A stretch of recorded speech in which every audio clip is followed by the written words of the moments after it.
Hello, today we are going to calculate the total error in a tape when subjected to pull and temperature.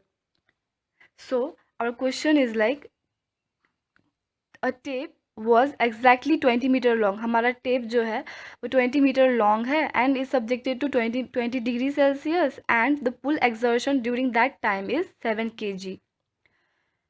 और कहा गया है a line is measured of 90 meter long and during measurement pull and temperature is given. एक line measure किया गया है इसी tape से और वो लाइन जो है 90 मीटर लॉन्ग है एंड जब हम सब लाइन मेजर कर रहे थे उस टाइम का पुल एंड टेम्परेचर गिवन है जो कि है 23 kg एंड 32 डिग्री सेल्सियस। और यहाँ पे कहा गया है the tape is supported at every 30 metre. हमारा जो टेप है एवरी 30 मीटर पे उसको सपोर्ट दिया जा रहा है। The cross section is given 0.033 centimetre square. Weight actually ये वेट पर वॉल्यूम है तो 10 ग्राम पर centimetre cube. E Young's modulus of elasticity 2.1 into 10⁻6 kg पर centimetre square. Alpha, it is linear coefficient 11 into 10 to the power minus 6 per degree Celsius. We have to calculate the total error in 30 meter tape taking at least 5 digits after decimal.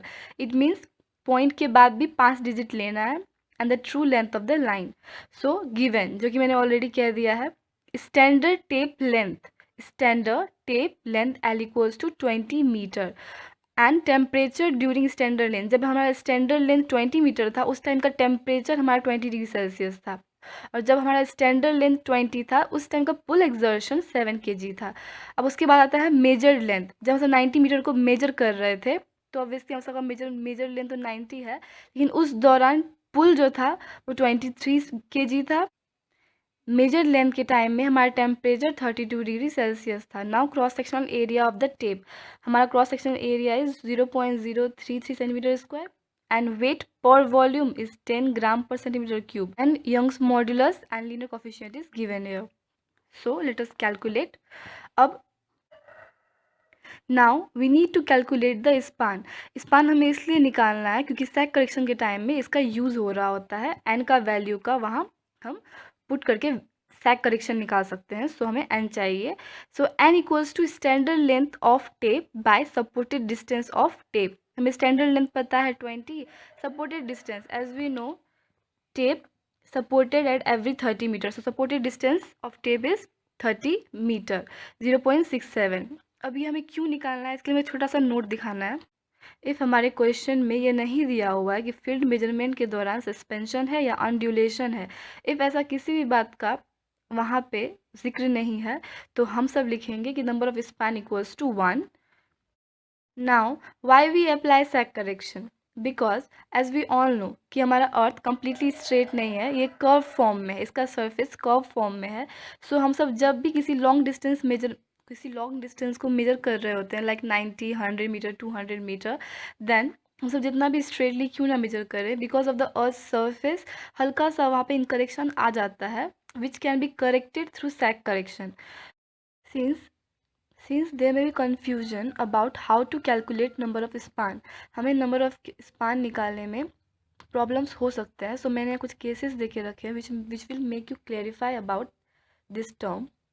अगर हमारा standard length 30 metre दिया हुआ है और tape is supported at every 30 metre, standard length 30 है और tape का support भी एवरी 30 मीटर पे दिया हुआ, then number of span equals to 1। Case 2, standard length हमारा 30 मीटर है लेकिन यहाँ पे tape is supported at every 15 metre. Each 15 metre पे टेप को सपोर्ट दिया गया है। So the number of span equals to 2 and यहाँ पे standard length is 30। In each one where standard length is 30 but tape is supported at every 10 meter, so number of span n equals to 3।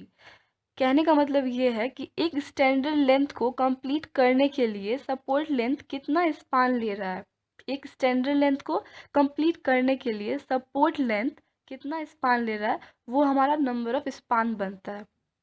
So if यहाँ पे 20 होता और यहाँ पे 10 होता तो ऑब्वियसली 10 का जो सपोर्ट लग रहा है उसको ये स्टैंडर्ड लेंथ का स्पान जो 20 मीटर होता उसको कंप्लीट करने के लिए 2 स्पान लगता। सो उस केस में number of span equals to 2 होता। So let's get back to our question. So मैंने इसको क्लियर कर दिया है कि ये कैसे आ रहा है. Now correction due to temperature CT. ये पॉजिटिव क्यों लिखा है मैं बाद में बताऊंगी. Now correction due to temperature equals to alpha L TM minus T naught. So हमने वैल्यूज रखे तो 2.64 इंटू 10⁻³ मीटर हमारा आंसर आया करेक्शन ड्यू टू टेम्परेचर का. Now correction due to pull CP. PM minus P naught bracket close L divided by AE, area into Young's modulus of elasticity. Now put the values, then we will get our answer 4.618 into 10⁻³ metre. यहाँ पे मैंने यहाँ का unit इसलिए लिख के रखा है बिकॉज यहाँ पे सेंटीमीटर स्क्वायर एंड ये वाला सेंटीमीटर स्क्वायर कैंसिल होगा, so don't convert it into metre. Now for sag correction, let us calculate the weight of tape. Weight equals to W dash into volume. W dash का value 10 gram per centimeter cube, volume area into length, and we will put our values and we'll get 0.66 kg. Correction due to sag.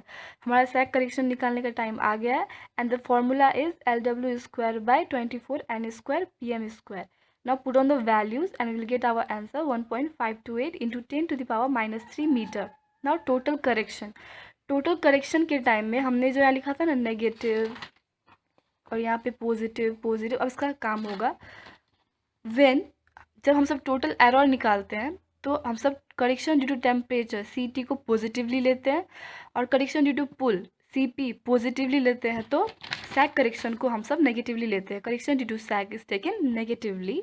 So total correction equals to CT plus CP minus CS and we will get our value as 0.00573 metre.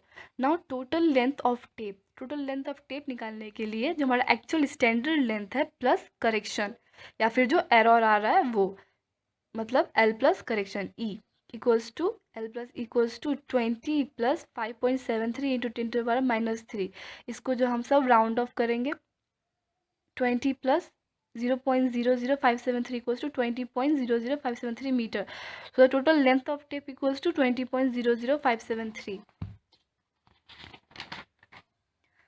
And lastly, true length of line equals to standard length में correction add करके जो हमारा total length of tape आया divide by standard length into measured length. So we'll put our values and we will get 90.02579 meter, which is our true length of line.